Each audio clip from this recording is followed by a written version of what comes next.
let's open up to questions if anybody wants to comments, or Gordy, if you want to say something, because yeah, Gordy introduced you, you know. Anyone else? Yeah, we just a question and answer time if you like, and you go whatever direction you like. Yeah, I heard about Jim maybe over 10 years ago. There was I got a video from a Christian ministry that was trying to help people that were abductees, and Jim was part of the video. So that's how that was when I met Al Matthews, and I gave the video where Jim was in the video to Al, and then Al and Jim were able to talk on the phone, and so Jim was able to help Al, you know, find deliverance from the abduction thing, because he was still quite paranoid. Tell the audience who Al Matthews, I discovered him, I taught a class on UFOs at the New Westminster School Board. It's on the suburbs here of Vancouver in 2009. He took my class, and then I started the UFO meetup, and he came to UFO meetup, and he met Gordy and all of us. Is around 2009. He was abducted in his car in Quebec. It's an amazing story. Yes. So Jim really helped Al to get rid of his paranoia and to turn to Christ for help. And so I spoke to Al recently. His computer, it doesn't have internet right now, but he told me to say hello and remind everybody. Yeah, let him on. We should get Al on and invite him to.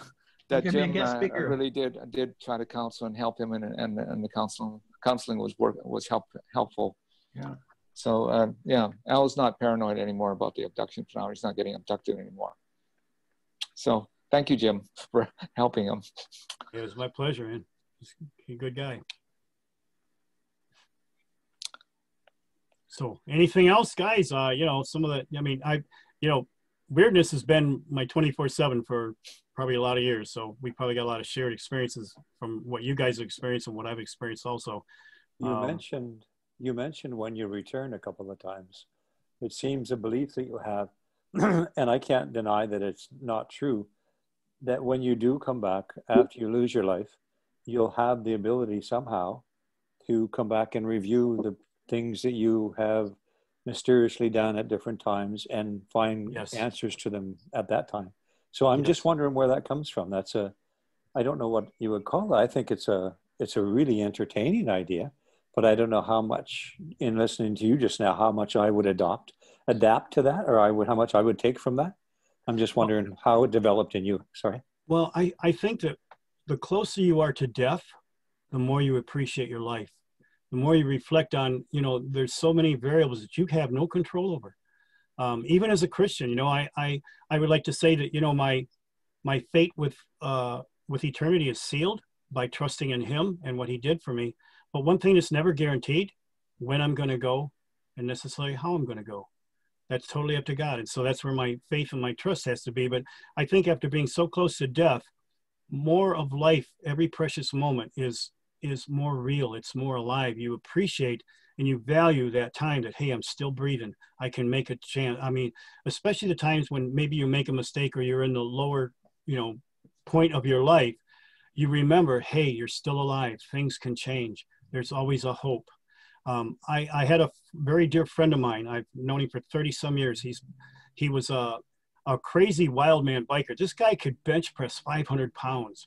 He was just a gorilla monster. And yet he got that way out of fear of being bullied. You know, he was bullied all of his life. So this is why he fought back. Yet he was such a kind, gentle person. When he became a Christian, he was the biggest teddy bear I'd ever known. Just, you know, just filled with a tenderness towards people.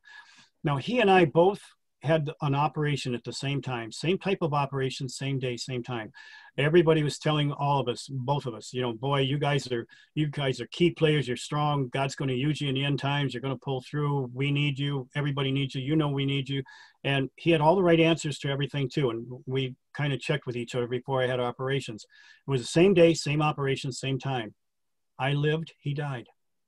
It was heartbreaking. But the thing is that when we have an appointed time, and when our time is, it's going to be. So even though in his life, his eternity was assured, he knew where he was going, but he didn't know when, and it was his time. And but that still doesn't answer my question. Oh, about how 2 times you said during your talk, yeah. and I did this just to have a question about it later. I copied it down. How you said that when you return, you're going to review what happened. So your faith in that is unusual to me. I think it's a delightful idea. I'm just wondering where in your travels or your experiences or your imagination, and I don't want to insult you by saying that. Sure, no, I understand. Where you got that from. That thought that after your life, you would be able to return, review things that happened that are a mystery to you during your life. Well, okay, in 1996, I started fasting and praying. I had a very bad experience. My ministry had broke up. It was through a division. I lost my faith for about 3 years, you know, just gave up on everything and pretty much just isolated and secluded myself. It was during that time that I came back. God actually spoke to me and says, remember what I told you back in 1978? And it was just about the Genesis 6 paradigm. I said, yeah. And he says, well, now is the time. Had you not departed and lost your faith, you would be on this program right now explaining everything that I'm willing to tell you. Are you willing to go forward now and listen? And it was at that moment that I came back to my faith. I said, Lord, forgive me. I want to do whatever you're wanting me to do. And then I began fasting and praying. And this lasted for about 3 months. I started a prayer book. I took notes from dreams and visions that I was getting. So imaginative or whatever. I mean, I'm trying to understand it from your point of view that, you know, this sounds probably just as strange as some of the UFO stories that we've been told. So I don't take offense because I understand you're trying to understand something from being outside of the experience. Yeah, so for me, this time during fasting and praying, I received visions, dreams. And then from that, as a scholar, I would go back to the original languages and find scripture prayerfully. Lord, where does this fit into your word? And I would find scripture. This was the foundation for my book, Beyond Science Fiction, that I wrote 24 years ago, which now, I mean, I'm talking about quantum physics, about space-time, the idea that the end times means the end of linear time as we know it, that the earth is hollow, that's a biblical sound doctrine, that there's entities in there. My gosh, the Nazis escaped to a base 211, made contact with these entities. There's an alliance there. Most of the technology that we have, you know, I mean, all of these things were in the scriptures and I found them. I wrote this 25 years ago. I never thought I would live to see the day when these would be the hot topics on every documentary, every, gosh, even in the History Channel, you know, I mean, it's not even just on, you know, Sci-Fi Channel or anything. So you're in your glory. Well, you know, the thing is, I wrote about this 24 years ago and I was the David Icke of Christianity back then. I'm the guy that's way out on the ledge, you know, talking about kooky, crazy things. Now, all of a sudden, it's the hot topics everywhere. And everybody, even though I could show my fellow Christians chapter, text, and verse where this is in the Bible, because now they see it on a documentary on TV. Oh, man, Wilhelmsen told me that 20 years ago. I thought he was nuts. Now it's on TV. Oh, it must be true. So, I mean, it's just so crazy what credibility sources. How we learn and how things develop. We're not prepared for it very often.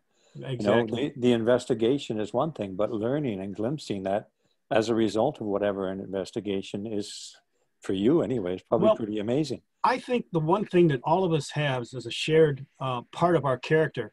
We want the truth no matter ugly and stupid or what crazy it sounds. That's why we're all doing what we're doing today.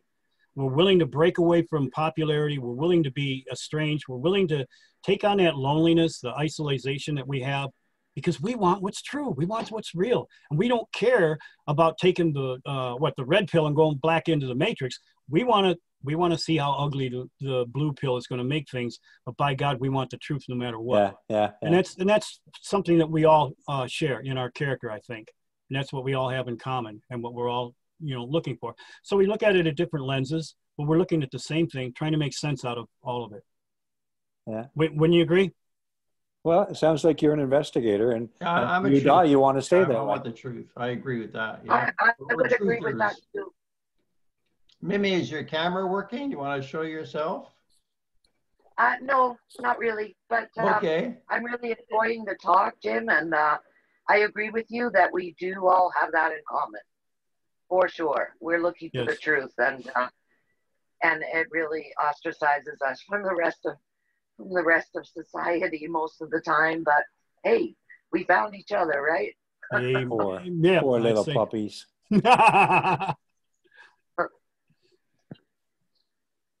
Yeah, for sure. I've always, probably a lot of you may be the same way, but I've always been when the crowd is going in this direction, I'm over here somewhere. I'm not going to follow the crowd. Because you're going in this direction, history's always shown me that whenever the crowd goes, I need to stay safe and get away from you guys, because you're kind of like the blind sheep that have taken the red That's pill. That's certainly what's happening today. That's Oh certainly, my goodness! most certainly what's happening today. Have you noticed the world seems like it's turned upside down and inside out? It's, I mean, you know, it without could be without just us, me, but without us, and we're Yeah. not included. I feel like I'm alone. You know, like I'm not going to do that. Forget it. You know, I'll Yep. play along with it, but I don't believe in it, and I'm sure many people don't. But I'll Well- be damned if I'm going to put my foot in all the way. Well, some of the paradoxical things that we're faced with now, we have got artificial, you know, our software and our technology to produce things that aren't even real are so amazing. It's fooling artificial intelligence itself. They can't tell what's real and what's not real. If we're fooling them, man alive, how are we going to know what's real or not? Did you guys ever see that they faked out a Vatican, they faked out a gargoyle type of creature that hopped on one of the basilicas in the Vatican? And, you know, and it's hopping around and I mean, that doggone thing looks so darn real, but it ended up being, they showed the animation step by step, what happened and how it happened. Now, here's the thing though, we are having an integration of spiritual entities that are becoming tangible in front of us. I think CERN is helping to bring some of this crazy crap into reality. So most people are going, okay, now I'm thoroughly confused. What is real and what isn't?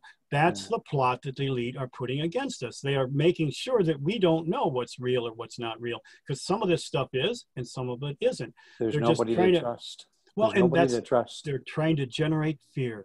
Yeah. This whole coronavirus thing, what is it based on? Fear. My God, we're already in a zombie apocalypse. All I got to do is go down to a big box store and see all the frightened people wearing a mask who are perfectly healthy. I mean, it's heartbreaking. It's horrible to see. That's our biggest enemy is fear. Yeah. Fear. Yeah, for sure, guy. They're creating fear. People that are watching just nothing but network news, man, you're paranoid. I don't know how you can handle what you're being faced with. You have no hope. No. You're lost. You're believing that this pandemic's going to last. That's our new normal. It may be yours, but it ain't going to be my new normal. You know, I hadn't watched television for months, and I got a hold of a television just recently. And the commercials are amazing. They're like watching movies. They're just amazing what they're selling. But that's the point. They make it so that they're full blown out to take you down the yellow brick road with them, because this is entertainment. And what we have to do is shut our minds to the entertainment and look for any truth that we can find. And it's difficult, but you don't want to go. Remember how you said the crowd, you go the other way? You don't want to go the way of the crowd. You want to go the other way, especially when it comes to anything that's broadcast other than what you can trust. And you can't trust very much at all. Complain. And unfortunately, you know, you are so correct. And unfortunately, they paint a picture of you and I as being the crazies, because, you know, and now look at where some of the laws are going. They're trying to say that these people that speak out this way are careless or reckless. They have a social disorder. If you have a social disorder, then you've got to get reoriented. They're trying to actually make this even a race situation as being a social disorder. Well, who gets to define it? The ones that are perpetrating it. What are they going to say about us? You have a social disorder. You need to get reoriented. So they can put us in an institution. We're trying to speak the truth because we're the crazies. There's a lot of holistic healing leaders in the holistic healing. We're natural, ways to cure things. Look at the myth they're trying to make of hydroxychloroquine. Yeah. I mean, it's been proven, Hey, down the state, where are you? Down the States, right? Yeah. Yeah. I'm in Detroit, Michigan. Yeah. Okay. I'm up in Vancouver. I went into my doc. First, I went to the local pharmacy, London Drugs, we call it here. They told me it doesn't work and they don't have any for me other than with a prescription. So and here I am, I'm going to go get some. And, I don't talk to people that I'm going to go be, and I don't listen to any news that's going to tell me anything wrong. I go looking into the doctor's office. At first, they're going to give it to me.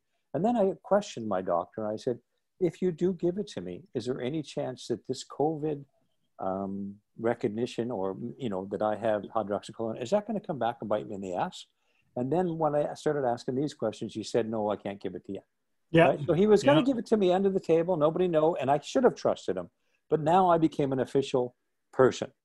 He had to deal with me as somebody who wanted hydroxychloroquine. And he would have to put it in his notes, and it would make his life difficult, I'm sure. And as a result, I never got any. And that's here in Canada. And it so surprised me. I wrote a poem about it, and I sent that around to friends. But this is the time to speak of such things, whether it's in your country, in Kenya, or in Canada. It doesn't matter. It's happening all over. Yeah. And this agenda is encompassing and sinister, to say the least. Because your drug laws are so more liberal than in the United States, us Yankees have been using Canadian pharmacies to get hydrochloroquine all the time. I'll get you We're to get doing me it some. right now. I probably could get you some. Good.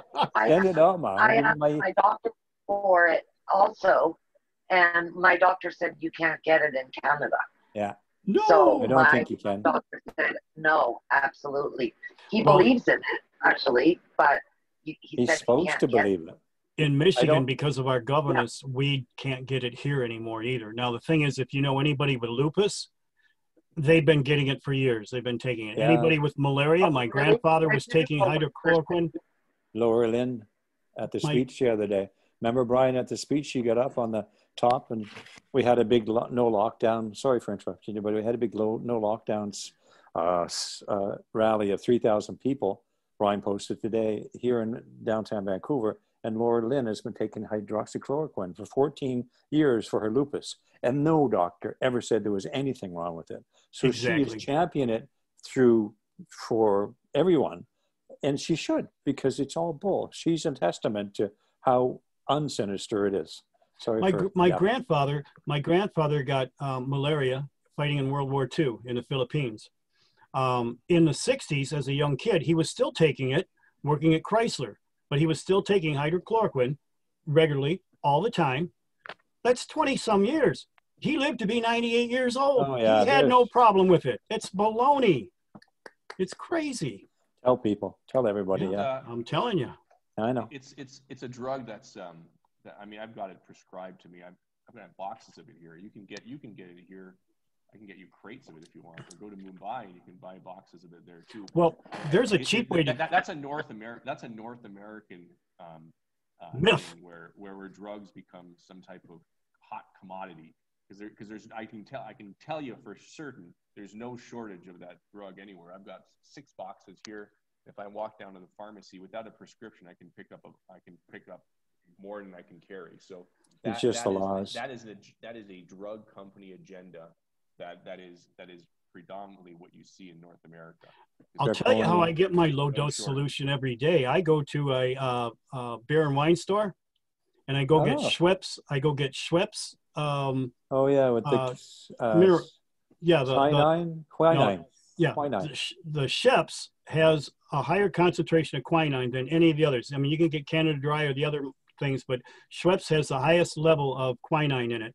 So I take the Schweppes quinine, then I take, I get it at, you can get it at Walmart or GNC. I get a big box of, it's magnesium, zinc, and calcium all mixed together. And you take 3 of those with an 8-ounce bottle of quinine. There's your hydroxychloroquine. I mean, it's a cheap version of it, a mild dosage of it, but something's better than nothing. So if you don't have anything else, you can get that. And sometimes you can go to the dollar store and get, some of the things when it's available. So it can be bought. You just got to know where to get it. Yeah, but I think that wouldn't be as legal as it could be for the authorities not to give you the vaccination. They would say, well, we don't believe in your bottle and whatever you get. Well, I'm going to tell them I don't believe in your vaccination because I know where it came from and I know who's selling it. I know, but your argument doesn't count for much. There's only you know that. Well, yeah. That company, Moderna, that is going to be the official company that's going to promote, the final vaccine. Moderna is part of IG Farben. Do you know who IG Farben is, guys? Yeah, they're in Germany, right? Well, and the crazy thing about it is that IG Farben is owned by George Soros. Yeah. And what he did was he took IG Farben and broke it up as a conglomerate, corporation, and he broke it up into certain little elements. So one of the elements is Mondera. It used to be IG Farben. So one of the people that actually got their whole exposure to understanding viral and bacteriological warfare was a colleague that worked for George Soros and Moderna, and that was Fauci, the official for the CDC and the World Health Organization. So Fauci cut his teeth on working for Mondera, and he brought his buddy, his high school dorm buddy, in on a deal, and his high school dorm buddy was named Bill Gates. So there's the three stooges right there, man. 1, 2, and 3. They're all working together to destroy America, Agenda 21, not just America, the whole world. The Georgia Guidestones happens to be on a 33.3 degree latitude line, which is more than a coincidence. I'm sure you guys know about that too. It's like, oh, I didn't know it was 33.3. The Georgia Guidestones. The first one to tell me that. Yep. Thanks. Oh my gosh. And it's just a coincidence. It has nothing to do with, it's just coincidence. Yeah, it has nothing to do with all the other stuff that's on the 33.3 degree line. No, of course not. We have a bunch of that in Vancouver. We have a bunch of it here, of the Masonic places and the buildings that are on that 33 lateral, I guess it is. Yeah, well, the whole idea was that 33 degree was the highest level of human attainment to knowledge. Anything above that is from a supernatural entity or being. Whoever that might be. And this is, their belief system. Well, it's funny that if you continue on due east on the 33.3 degree line, you end up on top of Mount Hermon, which is an elevation point and a geographical location that the Bible says where the fallen angels of Genesis 6 first landed on earth. And now in Genesis 6, what we call the Genesis 6 paradigm, there was a supernatural intervention by these entities, beings, the sons of God, who came in and started producing a hybrid race. They started messing with human genes. They started messing with space-time. They even, underneath the pyramids, we find pools or rivers of mercury. These locations of all the pyramids happen to be on an electromagnetic intersecting grid line, that surrounds the earth. Believe it, guys, I found scripture to describe all of this. Just as in the days of Noah, so shall the coming of the Son of Man be. All the activity that happened back then, and there were two main things. There was, they were having a deeper understanding of space and time and dimension and traveling it, and genetics, where they were trying to perfect a kind of a hybrid human, part alien type race. So these are the activities that we see going on today, and it's nothing new under the sun. It happened before, it's happening again. My Twilight Zone. I just don't understand why we're necessary. If this is such a higher level of attainment and intelligence, why are we involved in any of this? Why do they have to support our interaction on this earth? Why can't they get rid of us? Or somehow, are we necessary to them too, for themselves to grow and to survive or whatever? We're necessary for them to usurp and overthrow God. And that's what our role is. That's what they're trying to manipulate us to distort and destroy God's creation by making an imitation that's contrary to his creation. So, I mean, but see, you're thinking too much. You're not allowed to do that. Don't ask those kind of questions. It means you're onto something that they don't want you to know. Oh, you did. I love it, man. Yeah, well, you did it too. I know. See, iron sharpens iron, man. When we get together like this and we can talk and share, information, boy, that's when we start finding things out. Because you'll have a little piece, you'll have a little piece, you'll have a little piece. If we can get over our theology, our doctrines and beliefs, and look at it saying, hey, look, we're trying to look at the same thing. We're trying to figure it all out. Let's get together and work as one. And you know what? We're going to get an answer. And that's the way God works. And that's the way mankind is. We're forced to that. God's people never did anything good until they got into unity. All of a sudden, when they're in total unity, then they start working and figuring things out. But even on a broader scale, that's the only way we're. That's a good point. I'm glad you said that, Jim. And yeah, the Bible does have a lot of wisdom. It refers to higher realms, Elohim. Bible's got a lot to offer, and it's good, like connecting the dots, like you should, sharing information, connecting with each other in the space. That's part of the whole philosophy of the UFO meetup group. You know, that's kind of fun. Right on. Kind of fun too. There's a book.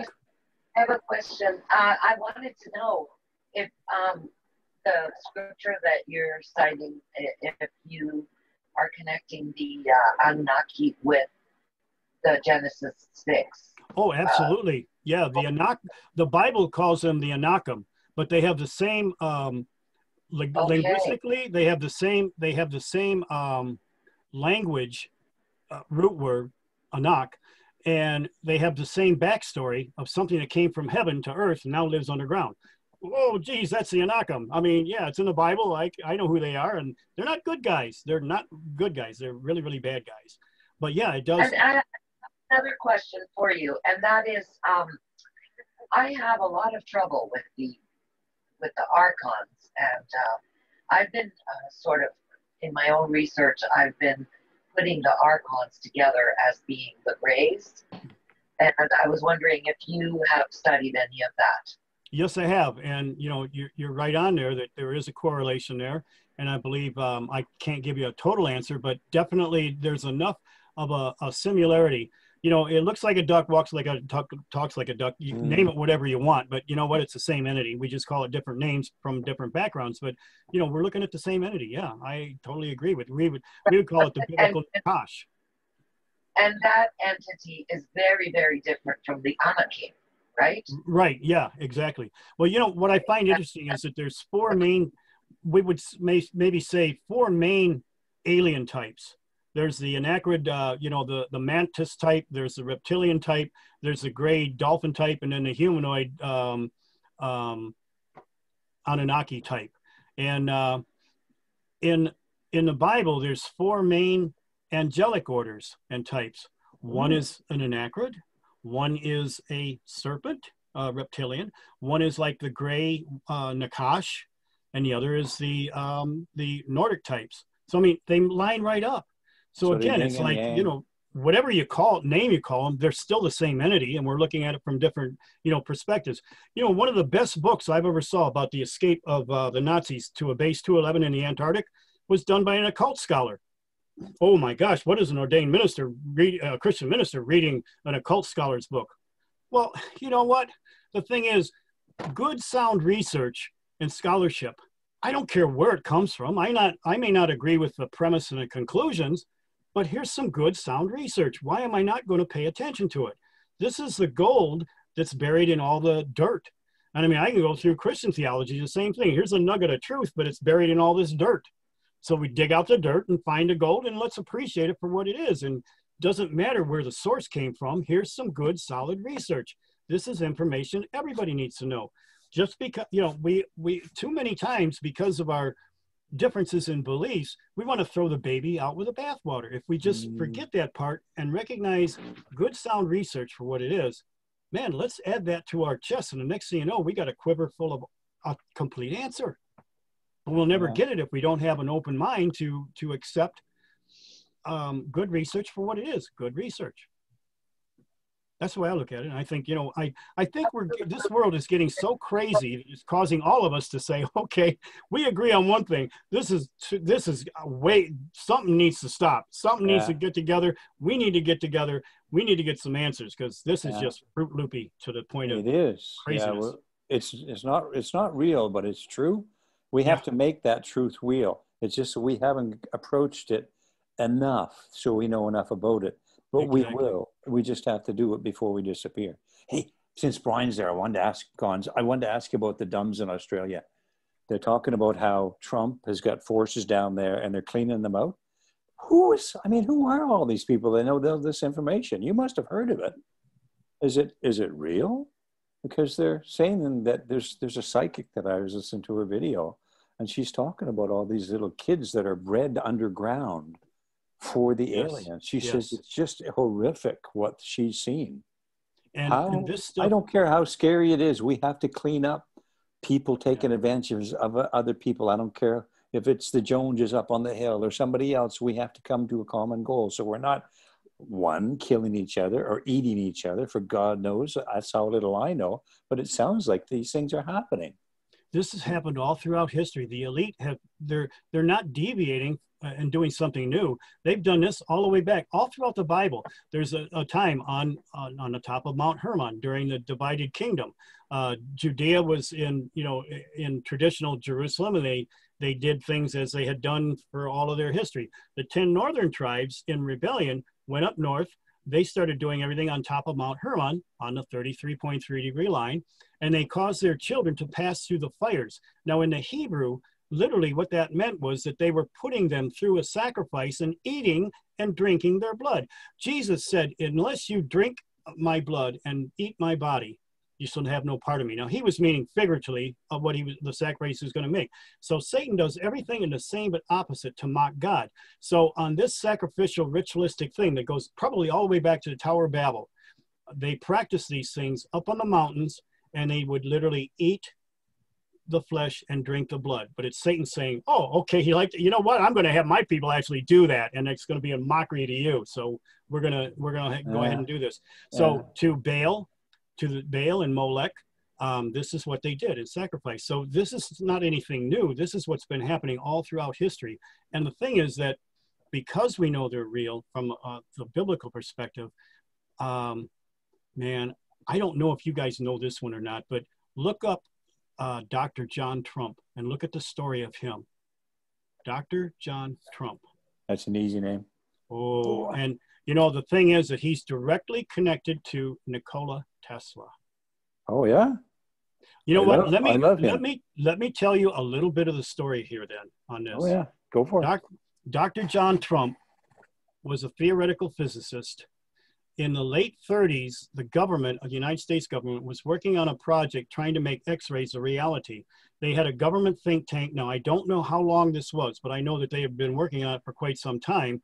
And they realized that they were at a stalemate. They had the formulas, but they couldn't make this one formula work, mathematical formula work, to make X-rays become a reality. They couldn't get this, worked out. So they said, you know what we need, is there any other theoretical physicists around that we can maybe bring in some new blood and new eyes to look at it? So they brought in Dr. Donald Trump. Oh.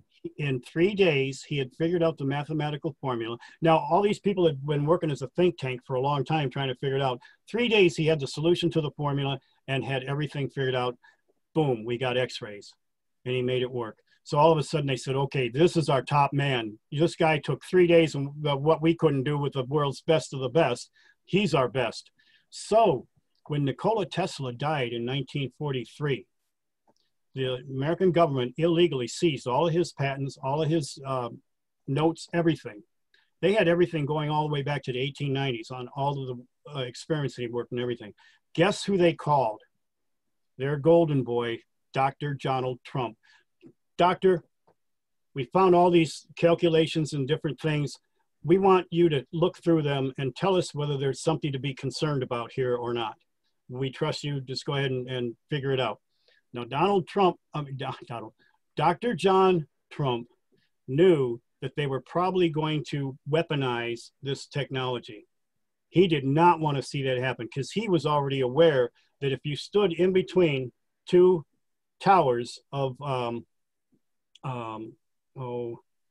Tesla's machine? Yeah, Tesla's coils. If you stood in between two of them, you could see past, present, and future all at the same time. He knew that. And he knew that, you know what? We can't even control the here and now. What in the heck is the military going to do if they can control past, present, and future? Oh my God, no, they can't do it. So what he did was he purposely said, no, there's, when they got back with him, they said, well, I looked through the formulas. There was a lot of gibberish. And so I just burned them. No, you know what they said? He says, well, do you want me to send this back? I mean, what arrangements do you want? Nah, you can keep them. It's junk. We don't need it. Good. Dr. John Trump kept every note, every patent, everything that Nikola Tesla ever had. He kept it all. Now, that was in... Did he destroy it? No, he kept all of it. And then he realized when he was getting up in his years, he said, my God, somebody could find these notes and they could utilize this. I need to give it to somebody I trust, somebody I know who loves America, somebody who I know would be faithful in the sense of history, somebody who doesn't want history altered or changed, somebody I can trust. So he went to his favorite nephew who knew, loved this country, who he had helped raise. So he raised him to appreciate the free enterprise system and how it's been great all throughout history. And that was his favorite nephew was Donald J. Trump. So he has access? Donald J. Trump has everything that was ever written by him. Is that how he's doing the dumbs and whatnot? You better believe it, my friend. Oh, you're smarty, man. Yeah. Yes, he's got it. I think he was a man that was appointed for this time, not only for a supernatural spiritual sense, but also in the physical sense. Who could be trusted with that kind of technology that would keep it to make America, to make the world free from the elite, to make them free from everybody and everything? It was Donald J. Trump. It's just like going to a doctor. We have to trust the medical, physical doctors, but at the same time, as a Christian, we can believe in the supernatural healing. God can work through both, and sometimes he uses a combination of both. And I think God had called this man, Donald Trump, for this time and for this season to not only know he came in not believing in and having any faith in God, really. Matter of fact, there's a scripture in Amos 3:7. It says, I will not allow anything to happen, anything on this earth, until I have spoken to my servants, the prophets. Servants of prophets means somebody that has a serving attitude, somebody that is not just you can turn on YouTube and you can find all these fruitcakes that call themselves prophets, but when you check out their personal lives and their agendas, they haven't done anything except talk their mouth, and they're just talking garbage because they've never really done anything. There's other prophets who have been a servant. David Wilkerson is one. He founded Life Challenge, which used to be Teen Challenge. He has helped people come out of gangs and from cross addictions all over the world, and literally has helped people get set free from drugs and from crime by the millions. So, I mean, there's somebody who's consistently a servant, and yet someone who's faithful and can produce some good results from what they did, impacting society and helping mankind. So these are the kind of people we look for. So beyond the kooks, there's two people who had prophecies about Trump going back into the early 90s. One of them was Kim Clement. Now, I'm from a Pentecostal background, so we believe all the supernatural stuff. We're the ones that are always made fun of too, by the way. But this was even strange sounding to me. So he's playing and he's jamming rock and roll, but he's prophetically singing out prophecy as he's jamming. And so if you forget about the appearance and how funny it looks and listen to what he's saying, he said two things. One thing about Detroit and one thing about Trump. He said Trump would be a trumpet. He would come in whispering the name Jesus, but something would happen, and all of a sudden a challenge that he faced so good that everybody would be forced to acknowledge what he has done for the country and what he's done for mankind.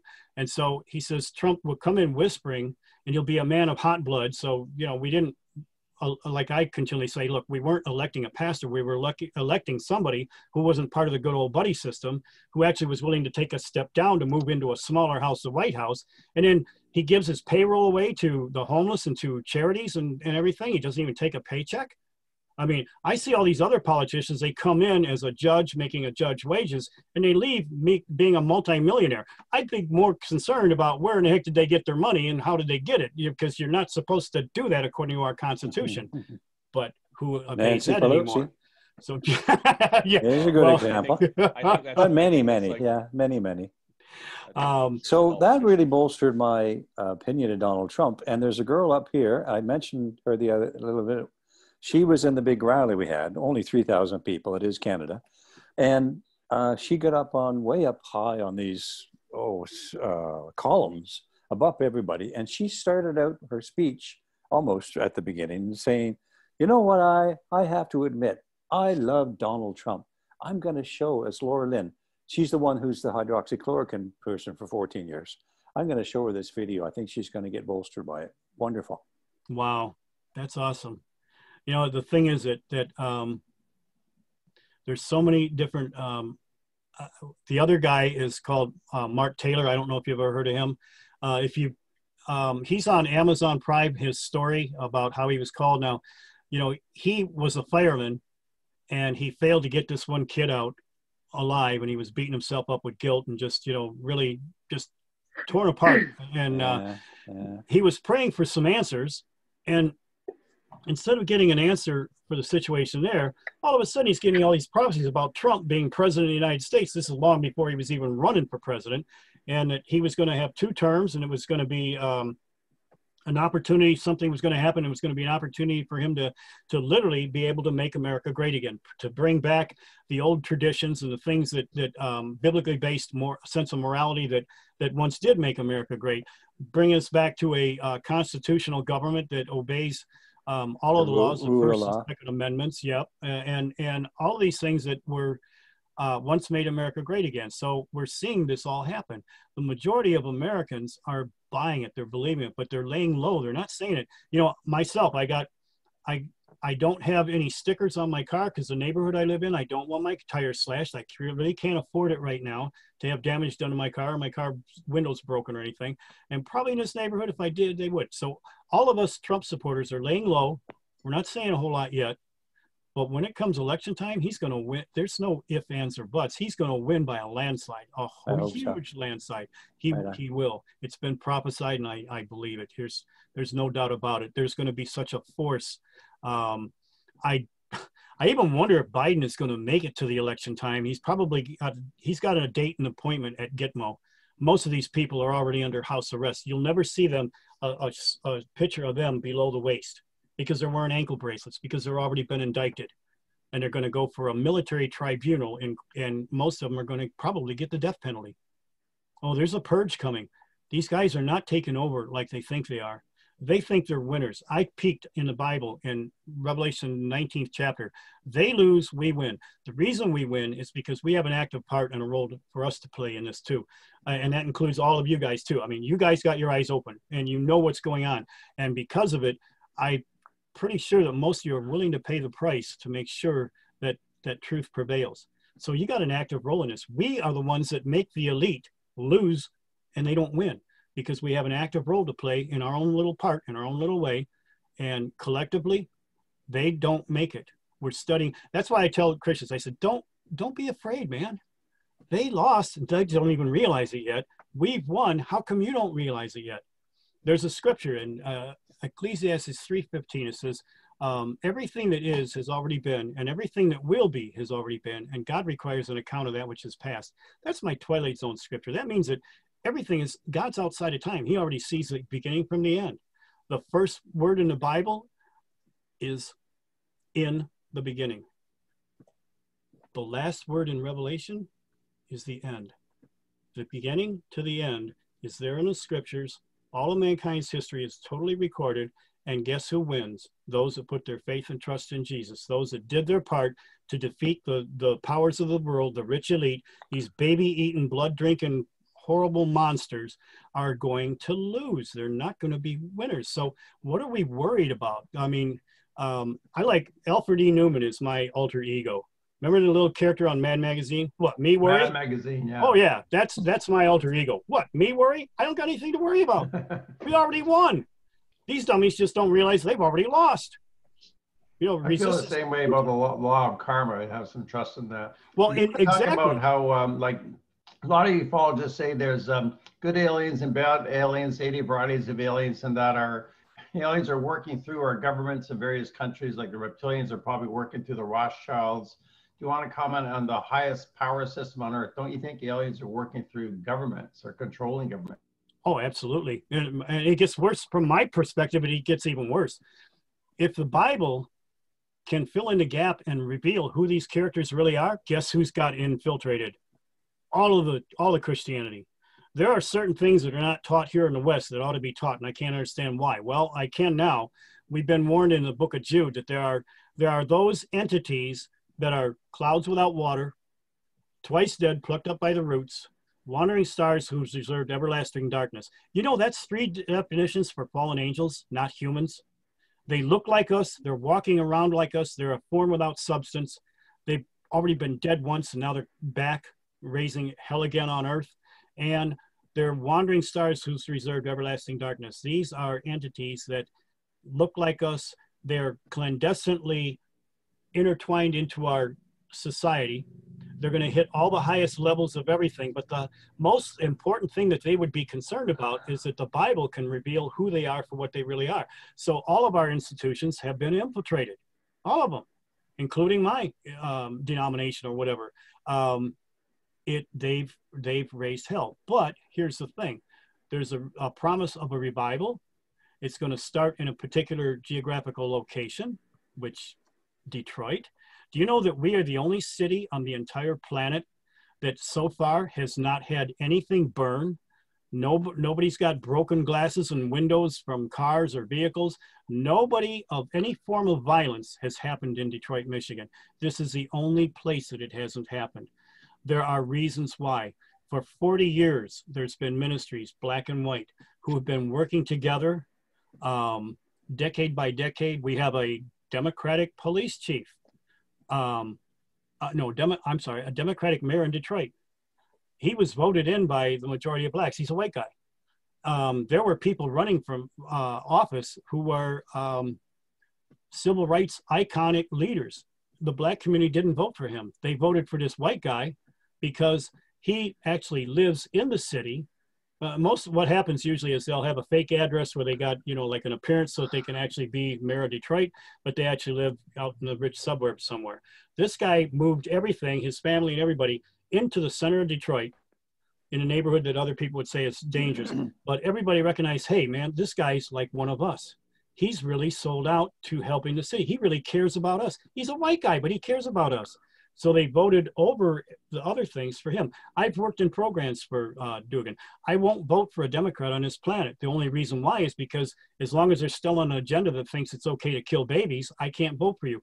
I would support this man, and I do right now here on this show. This guy is awesome. He doesn't care about what you believe or what you think. If you're willing to help make Detroit great again, come on board, man. I don't care. Let's work together. Let's help. That I can respect. When we got a police chief, this black guy, they paid him $250,000 a year. I'm going, that's outrageous. But I'll tell you, that guy gathered up black and white, and some of the old guard, white cops and everybody, and says, look, some of you are dirty. You were hired to protect and serve. And you guys, some of you are dirty. You're involved in a lot of organized stuff. This is all going to end. In my watch, I'm going to give you one chance. You come clean, you start actually serving and protecting, or we're going to get rid of you. I don't care who you are or how long you've been on, you're going to be gone. If you're willing to meet me and be honest and change, I'm going to keep you. But otherwise, I'm going to replace you because we can find plenty of other people that would love to serve and protect. You are going to start serving and protecting. You're going to take care of this community. This community is going to take care of you. This guy, in 1 year, proved that he was worth more than $250,000. Write your ticket, man. You are one guy that cleaned up the garbage in Detroit because it was horribly corrupt. Now, that's why nobody burns anything. One thing you never saw on the news, 8 Mile was like the black and white line from suburbs to Detroit. I live on 12 Mile on Gratiot, which is the main street going right down to, Detroit. I'm only 4 miles away from where this happened. And believe me, I was a little nervous that night standing on there waiting to see what was going to happen. Nothing happened. As a matter of fact, when the police formed a human barricade of the police along 8 Mile Road, and they said, you're not going any farther than this.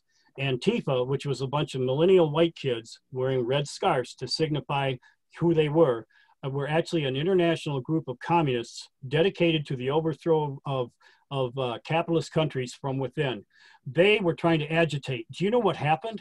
The general population of Detroit, the blacks, joined the police in the human wall and said, no, we love our city, we love our mayor, you're not going to go any further than this. And they blocked off Antifa and wouldn't let him pass. Now, you didn't see that on the news, and you never would, because the fake news doesn't want that. That's against, they want civil war. They want burning cities. It didn't happen in Detroit. The line stopped, but it stopped because there is such a connection between the police and the community. All of a sudden, like the police chief, I can't think of his name now, but he was on the TV and he was saying, look, in times past when we had racial problems, he says, we had to stick together because the man was never going to give us a fair shake. He says, those days are over. We're all the same. There is no barrier of color anymore. You are the man. Quit trying to protect something that no longer exists. You need to turn in your neighbors when you see them doing crime. You need to not be afraid that you're going to have anything come back on you. We are here to protect and serve you. So they finally understood it. In Detroit, that's a message that is unified now. The police love the community love the police. That's the way it should be. Blacks and whites don't see, God did not die for any particular race, but the human race. And we all are part of the human race. So that's what matters in life. God so loved the world, he died for everybody, not just for a select few. White Nazi, black Nazi, brown Nazi. No, Nazis are Nazis. Well, you guys go off on another dimensional planet and fight amongst yourselves and leave us alone so we can live in peace. And that day, I think, is coming. There's a day of reconciliation. There's a day, Mark Taylor called it a reset. This world is spinning so crazily out of the sight that there's going to be some kind of event or reset. And I think I got it in my book. I think I've explained it. I couldn't even begin to explain it here now, but there's going to be a time of accountability. There's going to be a change, a time of a transition where whatever you've reaped, like you were saying before, Brian, what you were saying about karma, it's reaping and sowing. What you reap is what you're going to sow. So if you have reaped good things, this transition is going to be like heaven on earth. If you're Nancy Pelosi or George Soros, I don't think I'd want to be in your shoes. It's going to be a literal hell on earth for you. It's not going to be fun. So I think for us, everybody here, it's going to be a time of excitement. It's going to be a time of finally seeing justice for all the craziness that's been going on in the world. That's my hope. I think that's what we're about to be on the verge of. Everybody else can be frightened and scared. I'm looking like a kid on Christmas, waiting for the good part to happen first. The other bad part happens, but that's on the last half. It's like a pendulum that swings one extreme. I think God's trying to show the whole world, when my people are in charge, I can bring life out of death.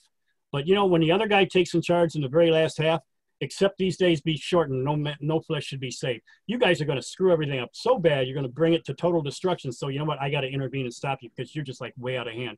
What he does for all life everywhere in the whole cosmos, he's showing, look, my judgments are true. These guys are going to spend their eternity in hell. Why? Because they don't get it. They never have, they never will. Look what I did. I put my people in charge. Wonderful. I put them in charge. They destroy everything.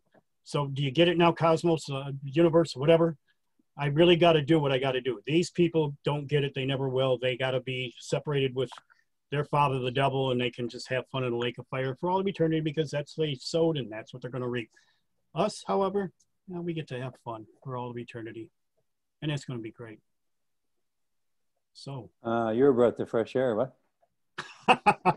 Well, I hope I'm just helping you get prepared. You don't have to be so frustrated, angry, or all those things. Depressed. Yeah. Oh, we are. I mean, it's futile.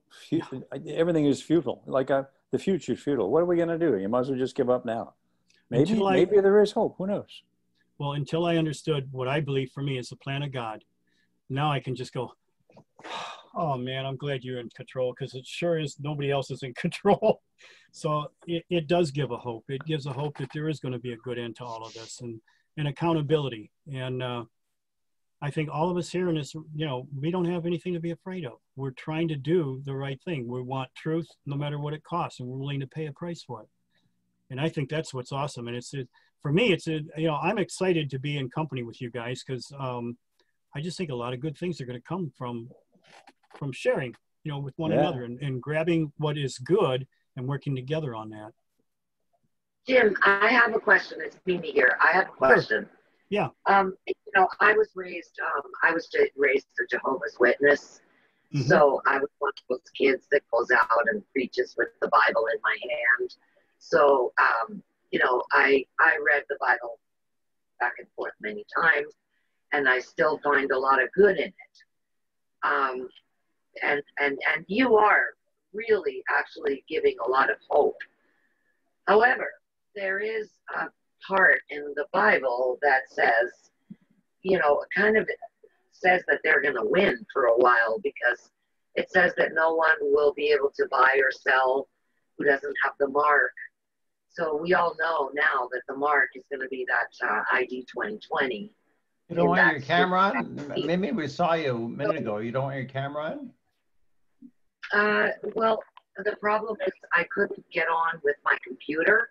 Oh, and I'm holding the phone, and it's quite weird. It's kind of hard to talk while you're holding. Yeah, I get you. Yeah, it's really, really, really hard. I'll try. You're Okay? there. It's nice to see you. Yeah, it's nice to see you. My arms start shaking, and then, and then it's hard.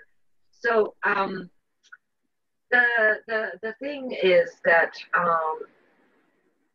it says that we won't be able to buy or sell without the mark. Right. So, I want to know what your opinion on that is. If we don't take the mark, if we don't take the vaccine, and I think a lot of us are starting to see that it's going to be pretty violent for us, and maybe jail and all kinds of things if we don't want to take the vaccine. And you're right, we might have to be accountable for that, and we might actually have to be punished. But so what do you feel about that part of scripture where it says kind of that they're going to win Good question. for a while? And should we take the vaccine? Yeah.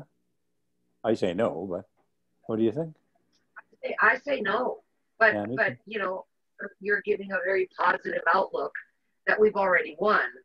So my question is, what about that? What about that part in the Bible that predicts that we won't be able to buy food, buy or sell, trade without the mark? Like, what do Christians do? What do people who are in the resistance do?